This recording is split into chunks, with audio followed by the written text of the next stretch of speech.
एक बार भगवान श्री कृष्ण ने अपनी पत्नी सत्यभामा के कहने पर उन्हें स्वर्ग से पारिजात वृक्ष लाकर दिया था। तब सत्यभामा को इस बात का अभिमान हो गया था कि वह सबसे अधिक सुंदर है और भगवान श्री कृष्ण की अति प्रिया भी है। इसी कारण उन्होंने उन्हें पारिजात वृक्ष लाकर दिया है। इसी प्रकार सुदर्शन चक्र ने जब एक बार इंद्र के वज्र को निष्क्रिय कर दिया था, तब से उसे भी यह अभिमान हो गया था कि भगवान के पास युद्ध में जब कोई उपाय नहीं बचता है तो वह उसकी ही मदद लेते हैं। इसी तरह भगवान का वाहन गरुड़ भी यही समझने लगा था कि भगवान मेरे बिना कहीं जा नहीं सकते, क्योंकि मेरी गति और मेरे बल का कोई मुकाबला ही नहीं कर सकता है। इन तीनों के इस अहंकार को तोड़ने के लिए एक दिन भगवान श्री कृष्ण ने हनुमान जी का स्मरण किया था। उनके स्मरण करते ही हनुमान जी तत्काल द्वारिका आ पहुँचे थे। भगवान श्री राम और भगवान श्री कृष्ण एक ही हैं, यह तो हनुमान जी जानते ही थे। साथ ही वह यह भी जान गए थे कि भगवान श्री कृष्ण ने उन्हें किस कार्य के लिए बुलाया है। इसलिए वह भगवान श्री कृष्ण के दरबार में जाने की जगह द्वारिका के एक बहुत ही सुंदर बागीचे में चले गए थे और वहाँ के वृक्षों में लगे फलों के साथ साथ वृक्षों को भी तोड़ने लगे थे। यह खबर जब भगवान श्री कृष्ण के पास पहुंची कि एक वानर बगीचे को उजाड़ रहा है, तो भगवान श्री कृष्ण ने गरुड़ से कहा कि तुम सेना लेकर जाओ और उस वानर को पकड़कर मेरे सामने ले आओ।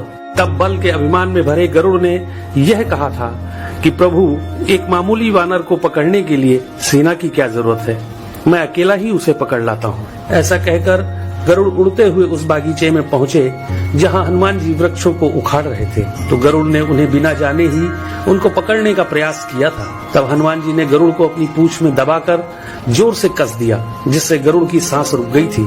गरुड़ को इस प्रकार कुछ समय तक पीड़ित करने के बाद हनुमान जी ने अपनी पूंछ से ही गरुड़ को दूर समुद्र में फेंक दिया था। तब गरुड़ बड़ी मुश्किल से खुद को संभालकर भगवान श्री कृष्ण के दरबार में वापस आकर यह बोले थे कि प्रभु, वह कोई साधारण वानर नहीं है, इसलिए मैं उसे पकड़कर नहीं ला सका। यह सुनकर भगवान श्री कृष्ण ने कहा कि वह अवश्य ही श्री राम जी के भक्त हनुमान होंगे।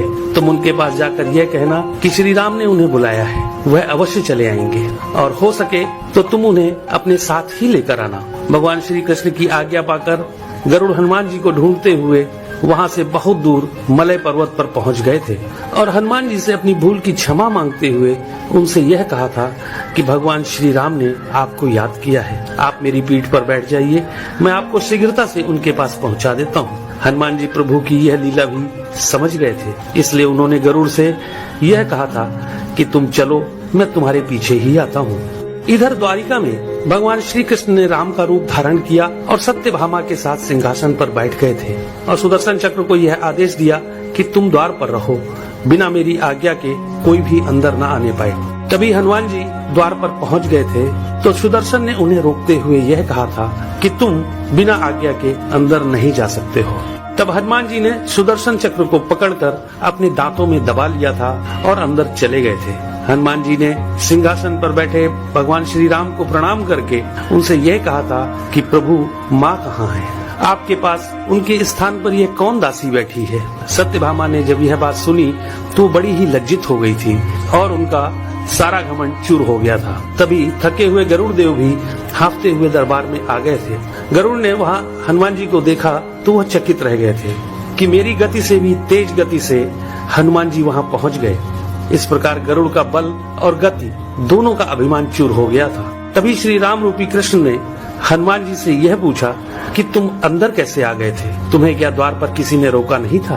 तो हनुमान जी ने कहा, सुदर्शन चक्र ने मुझे रोका तो था, परंतु मैं आपके दर्शन में विलंब कैसे कर सकता था, इसलिए मैंने उस सुदर्शन चक्र को अपने दांतों में दबा लिया था। यह कहकर हनुमान जी ने अपने मुंह से दबे हुए सुदर्शन चक्र को निकालकर प्रभु के चरणों में डाल दिया था। इस प्रकार सुदर्शन चक्र का भी सारा घमंड समाप्त हो गया था। डाउनलोड मौज।